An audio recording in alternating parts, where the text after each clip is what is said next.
Bienvenue sur la chaîne Code Tao. Dans ce nouvel épisode, nous allons explorer l'hexagramme de l'année 2024 qui met en lumière des thèmes de divergence et d'opposition. Dans un contexte mondial où les tensions semblent s'accroître et où la division prédomine, il est crucial de comprendre ces dynamiques. Ces notions résonnent particulièrement dans notre époque troublée où chaque événement semble être un prétexte à la division. Cet épisode s'inscrit dans la continuité du précédent, qui parlait de notre capacité à collaborer pour engendrer un changement significatif fondé sur des valeurs communes et des rêves partagés. Rejoignez-moi pour plonger ensemble dans ces réflexions. Venez découvrir comment naviguer au cœur de ces défis et transformer les oppositions en opportunités. L'hexagramme de l'année 2024 incarne donc cette énergie conflictuelle, évoquant divergence, opposition. Ces désaccords peuvent engendrer des tensions ou des hostilités visibles dans notre quotidien, dans notre société et à l'échelle mondiale. Cependant, cet épisode de désunion et d'isolement peut être l'occasion à la rencontre et à l'échange. Cela peut représenter l'opportunité de rencontrer l'autre dans sa différence. C'est un passage où nos différences peuvent devenir des ponts vers une vision commune. Ce moment de division peut parfois nous tromper par ses apparences. Mais il est essentiel de se rappeler qu'au-delà des malentendus initiaux, il existe une richesse dans nos diversités. En acceptant cette pluralité, nous pouvons transcender nos préjugés et vraiment écouter les opinions qui divergent des nôtres. Comment gérer la divergence? En changeant notre regard sur l'autre, en ouvrant nos cœurs à cette diversité, nous offrons une opportunité précieuse, celle de bâtir des alliances constructives qui favorisent des changements positifs ensemble. Bien que l'harmonie universelle puisse sembler utopique, nous avons la capacité d'apaiser les tensions tout en respectant les singularités de chacun. C'est dans cette acceptation mutuelle que se dessine l'opportunité d'élaborer des projets communs, à l'image du yin et du yang qui semblent opposés mais en réalité se complètent et s'enrichissent mutuellement. Ensemble, faisons de cet épisode de transition une occasion de grandir, d'apprendre et de nous unir dans notre diversité. C'est dans cette union que réside la véritable force pour bâtir un avenir plus soudé et plus éclairé.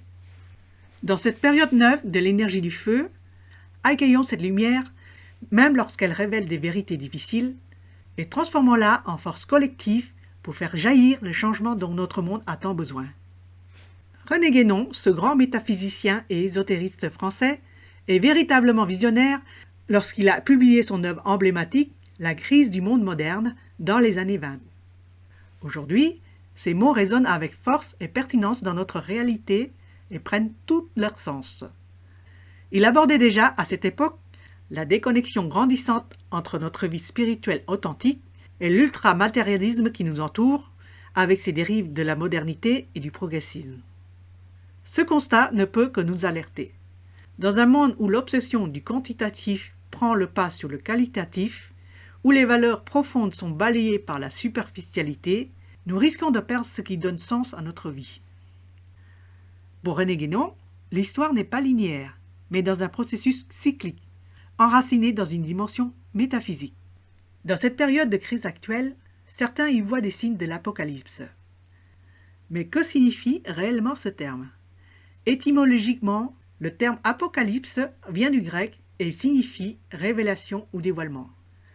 L'énergie du feu de la période neuve, avec sa lumière éclatante, illumine chaque âme, éveillant les consciences et révélant des vérités profondes. Chacun de nous, selon sa sensibilité et sa compréhension, réagira différemment à cette lumière. Certains seront prêts à l'accueillir avec gratitude, à s'éveiller et à embrasser le changement. Tandis que d'autres resteront dans l'ombre, endormis ou dans le déni, hésitant à embrasser une clarté qui peut sembler aveuglante, car parfois cette lumière peut sembler trop éblouissante pour les yeux trop fatigués et par peur du changement. Ils préfèrent rester dans des états illusoires plutôt que se confronter à la réalité. C'est le risque que peut donner le côté négatif de l'énergie du feu. Cependant, il est inévitable que le temps des révélations suive son cours.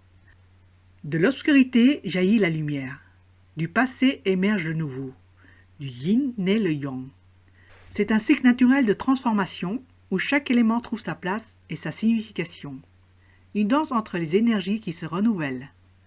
Comme le dit si bien Carl Gustav Jung, on ne peut pas voir la lumière sans l'ombre, on ne peut pas percevoir le silence sans le bruit, on ne peut pas atteindre la sagesse sans la folie. Rappelez-vous, dans les épisodes précédents, je vous ai parlé des cycles, de ce passage de la période 8, marquée par le matérialisme, à la période 9, qui s'annonce comme un temps de réveil des consciences et de renaissance spirituelle authentique.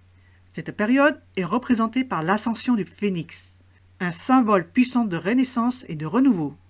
Je vous encourage à revisiter ces idées et à réfléchir à votre propre expérience face à ce changement de cycle. Alors, comment ressentez-vous cette transition dans votre vie quotidienne ? Quelles révélations émergent pour vous dans ce contexte de transformation ? Alors, n'hésitez pas à partager vos idées, vos pensées et vos expériences en commentaire.